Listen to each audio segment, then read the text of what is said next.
Coucou tout le monde, j'espère que ça va. Moi, ça va. Je me suis remise de mes émotions parce qu'il m'est arrivé un truc de fou en début de semaine. Vous allez me dire, heureusement que ça va mieux. On est lundi.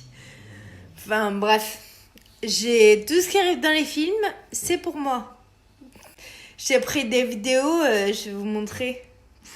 Voilà, je viens de récupérer mon chien. Il est resté coincé dans l'ascenseur. Tout va bien. Bon, je refais la vidéo parce que je l'ai revisionnée et en fait, on comprend rien de ce qui s'est passé. J'étais trop stressée, mais ça va mieux. En fait, on est sorti comme d'habitude et mon chien m'attendait dans l'ascenseur comme il fait, comme d'hab. Et en fait, j'ai mal positionné le scooter, donc ça rentrait pas. Il a fallu que je recule pour me remettre correctement. Et en fait, tout en restant, le chien, tout en restant dans l'ascenseur. Et en fait, cet ascenseur de merde, j'avais beau appuyer sur le bouton pour que les portes restent ouvertes, et elles se sont fermées avec le chien à l'intérieur. Comment vous dire ma frayeur? La laisse ne fait que 3 mètres ou un truc comme ça. Et en fait, je suis au 2e étage. Et la cellule de l'ascenseur, bien sûr, est allée au rez-de-chaussée par sécurité, genre. Mais la laisse, elle est restée à mes pieds. Et le chien de l'ascenseur, les portes se sont fermées sans que la laisse aille dans l'ascenseur. Donc du coup, l'ascenseur, il est allé au rez-de-chaussée avec le chien, mais la laisse à l'extérieur. Donc j'ai dû couper la laisse pour éviter que le chien s'étrangle. Parce que, évidemment, la laisse n'était pas assez longue. Enfin bref, là. Donc la laisse n'était pas assez longue, forcément.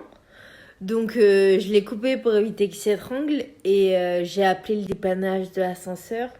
Ils sont arrivés en 10 minutes. Je les ai appelés en pleurs et tout, j'en pouvais plus. Je leur ai dit dépêchez-vous, ils sont arrivés en 10 minutes, libérer mon chien. La peur de ma vie. Franchement, j'avais juste peur qu'il s'étrangle. Parce que bien sûr, l'ascenseur s'est mis en sécurité et il n'y avait plus d'électricité, donc il était dans le noir et tout, le pauvre. Voilà, j'espère que vous avez compris et que j'ai été assez claire. Quelle vie, ça me rêve qu'à moi ce genre de truc. Et après, j'ouvre un yaourt au chocolat, bien sûr. Il y avait un petit peu trop de pression dans le yaourt. Du coup, quand j'ai ouvert le papier, il y a tout qui m'a giclé dessus. Mais quelle vie! Je suis aussi allée voir le marché Noël avec ma mère. Et c'est pas le marché Noël avec les maisonnettes. C'est un marché Noël avec les petits lutins, les rennes et tout là. Mais c'est trop mignon. Enfin bref. Et j'ai fait du sport. Enfin du sport. Je vais vous montrer. De Rochelet, pense plutôt aux enfants qui vont être heureux en nous ouvrant le matin de Noël. Allez, pressons, pressons, mon départ approche. Mettez tous les paquets cadeaux sur mon traîneau. Aujourd'hui, il fait beau. Je vais donc faire de l'elliptique. Je fais de l'elliptique que quand il fait beau parce que sinon je peux pas me suivre. Et comme il fait beau, let's go. Bon voilà, c'est ce qui s'est passé pour moi cette semaine. Du coup, j'espère que ça vous a plu. Ça a duré un petit peu plus longtemps que d'habitude. Je vais continuer à vous raconter ma vie, vous inquiétez pas. Bisous.